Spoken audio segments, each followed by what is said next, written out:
Il existe autour de la Terre une cavité qui résonne à environ 8 cycles par seconde. Cette cavité est comprise dans l'espace entre le sol que nous foulons et l'ionosphère. Cette bande, qui fait environ 60 km, est une caisse de résonance tridimensionnelle dans laquelle on peut transmettre de l'énergie électromagnétique de 8 Hz sans presque aucune atténuation.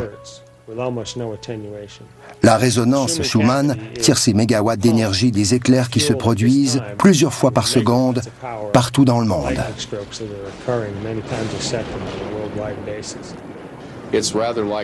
C'est à peu près comme un enfant qui tiendrait un ballon retenu par une corde. Tesla était si créatif qu'il projetait d'utiliser son émetteur d'énergie pour frapper le ballon d'électricité avec une pulsation électrique qui répartirait cette énergie dans l'ionosphère. Et au moment précis où l'énergie arriverait de l'autre côté de la Terre, Tesla aurait envoyé une autre pulsation électrique et ainsi de suite, jusqu'à ce que l'énergie accumulée devienne si importante qu'elle puisse être captée par une antenne appropriée.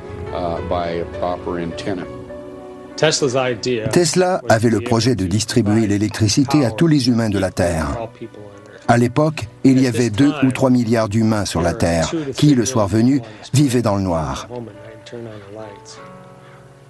Nous avions l'électricité, mais les gens pauvres n'en disposaient pas. Tesla avait constaté que le monde était divisé en deux, ceux qui avaient accès à l'électricité et ceux qui n'y avaient pas accès, et il voulait que tous, sans exception, reçoivent l'électricité en cadeau. C'est à Colorado Springs que Tesla met au point la technologie qui lui permet de produire des courants à très haute tension. Lorsqu'il met l'interrupteur en marche, les éclairs qui apparaissent dans son laboratoire sont retransmis à l'antenne et à la boule de cuivre qui la surmonte. D'immenses éclairs bleus s'échappent alors vers le ciel et atteignent plus de 30 mètres. Le tonnerre provoqué par ces éclairs s'entend à 25 km à la ronde. Pour Tesla, c'est un couronnement, de la foudre fabriquée par l'homme.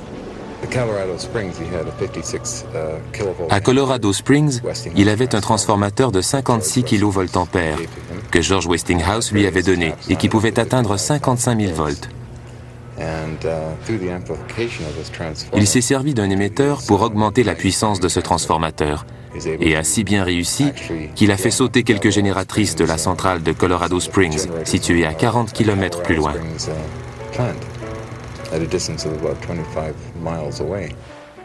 On a cru tout d'abord qu'il avait tiré tellement d'énergie de la centrale électrique que les génératrices avaient sauté. Mais aujourd'hui, on pense plutôt qu'il avait capté de l'énergie dans l'air ambiant, à haute altitude, et que cette énergie a été reconduite dans ces génératrices. Comme on ne peut pas réintroduire de l'énergie électrique dans des génératrices sans faire fondre les circuits, bref, on a refusé de leur vendre de l'électricité tant que Tesla et son assistant n'auraient pas réparé les génératrices.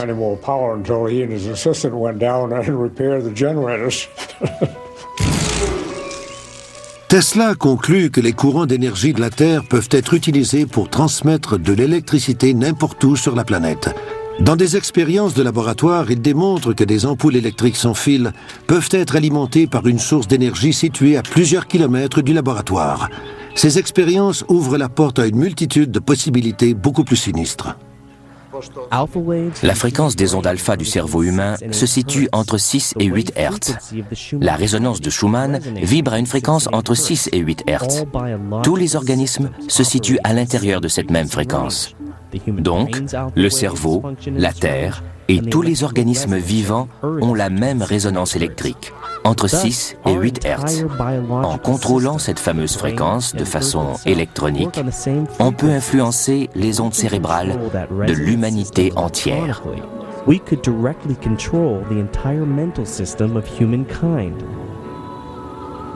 Conscient des conséquences terribles que sa découverte pouvait avoir, Tesla décide de la mettre en veilleuse.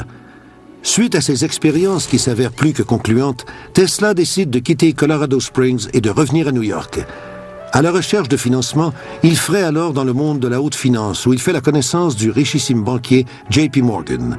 Ce dernier se laisse vite convaincre par Tesla, qu'il connaît de réputation, d'investir dans un système de diffusion à l'échelle mondiale qui rapportera des millions. L'homme d'affaires décide d'investir 150 000 $, même s'il doit concéder 51% de sa propriété intellectuelle sur l'invention de la radio à JP Morgan. En 1900, Tesla entreprend la construction de la légendaire tour de Wardenclyffe.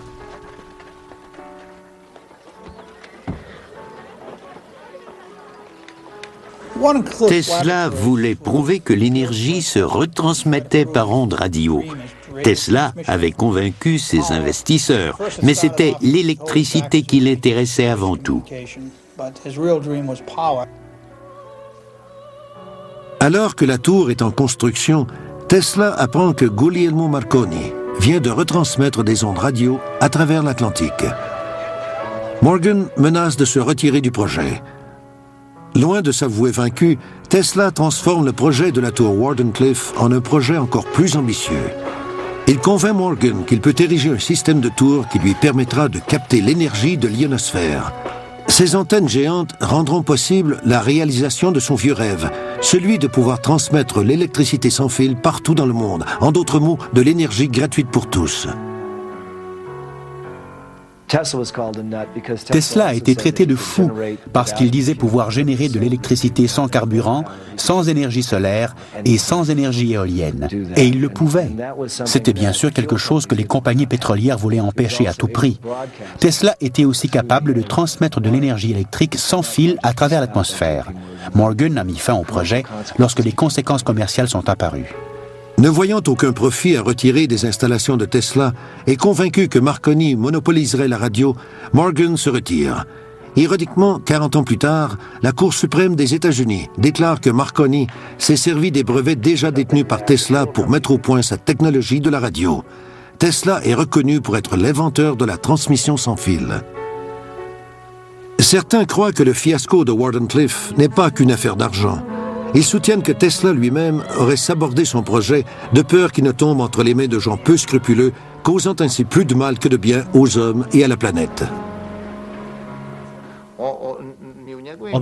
Même si à la fin Morgan a coupé les fonds pour le projet de la tour Wardenclyffe, je pense que ce projet n'a pas été stoppé par manque d'argent. Tesla y a mis fin parce que ses idées pouvaient servir à des fins militaires. C'est probablement la décision la plus sage qu'un scientifique peut prendre.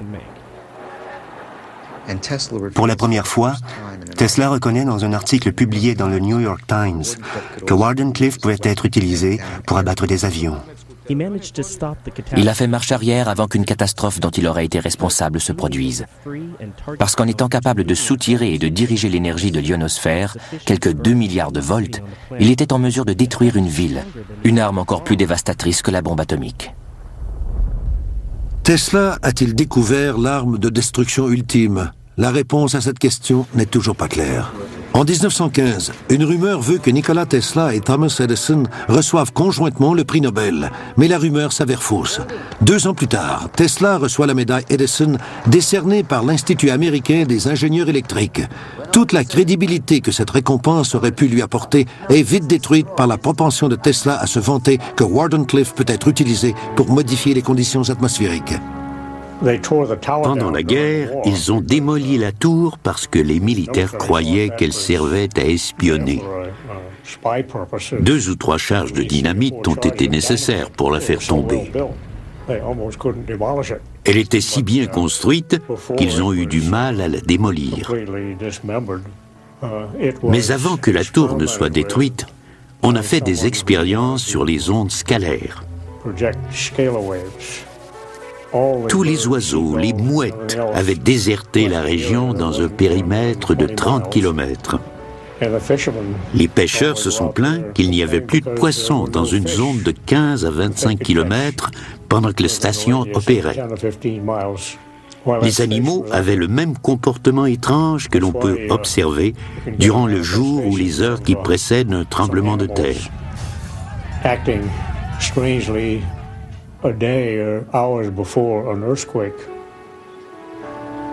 La tour, si chère à son cœur, désormais détruite, Tesla se retire dans son laboratoire et se livre à des expérimentations autrement plus complexes et dangereuses.